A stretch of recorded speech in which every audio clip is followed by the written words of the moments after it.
ভাই আপনি কিছু মনে হয় আমরা তো বৈষম্যের শিকার হয়েছি, তাই না?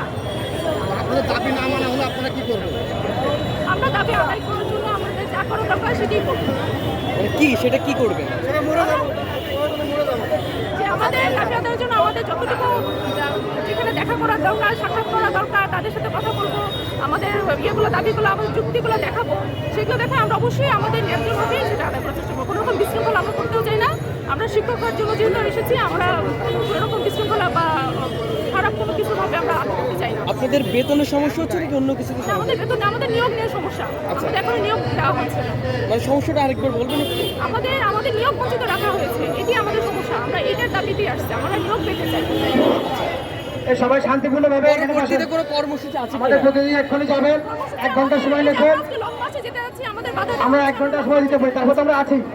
আমরা দেখছিলাম আপনারা পুলিশের ব্যারিকেড ভেঙে কোথায় যাচ্ছিলেন এটা? আমরা হচ্ছে সচিবালয়ে যেতে চাইছিলাম, আচ্ছা কিন্তু আমাদের যেতে বাধা দেওয়া হয়েছে। আমাদের 5 জন প্রতিনিধিকে দেখা হয়েছে, কিন্তু সকলকে যেতে বাধা দেওয়া হয়েছে। আচ্ছা এখন কি বলছে পুলিশ, কি বলছে?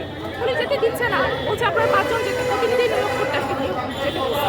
কিন্তু আসলে প্রতিনিধি আমরা এর আগেও অনেকবার যাওয়া হয়েছে, এবং তাদেরকে ঘোরায় পেঁচায় ফেরত দেওয়া হচ্ছে। মানে কোনো না কোনোভাবে তারা মানে সফলতা অর্জন করে আসতে পারছে না। এই জন্য আমরা চাইছিলাম আমরা সবাই মিলে একসাথে যাই। এখন তো আর বৈষম্য নাই, তাহলে কেন আপনাদের উপর বৈষম্য করা হচ্ছে? বৈষম্য তো হচ্ছে। ভাই কেউ যদি একটা মোবাইল পেন দেন, এর মাঝে সভাপতিকে দেখতে জমা দিবেন প্লিজ।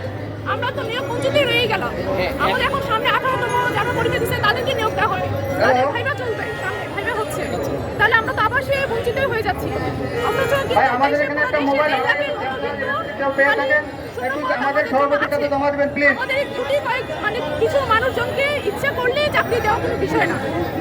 এখন তো আর বৈষম্য হওয়ার কথা না, যেহেতু একটা নতুন বাংলাদেশ পেয়েছে। অবশ্যই অবশ্যই আমরা এই জন্য আমরা অবশ্যই ডক্টর ইউনূস স্যারের কাছে, অন্তর্বর্তীকালীন সরকারের কাছে অবশ্যই আমরা আশাবাদী উনি আমাদের এই জিনিসটা দেখবেন, ওনাদের সুদৃষ্টি আমরা আশা করতেছি, কামনা করতেছি। উনি আমাদের মানে আমাদের আশাটা বা আমাদের চাওয়াটাকে উনি বিফলে যেতে দিবেন না, আমরা এটি প্রার্থনা করি একজন কাছে। ঠিক আছে, ধন্যবাদ।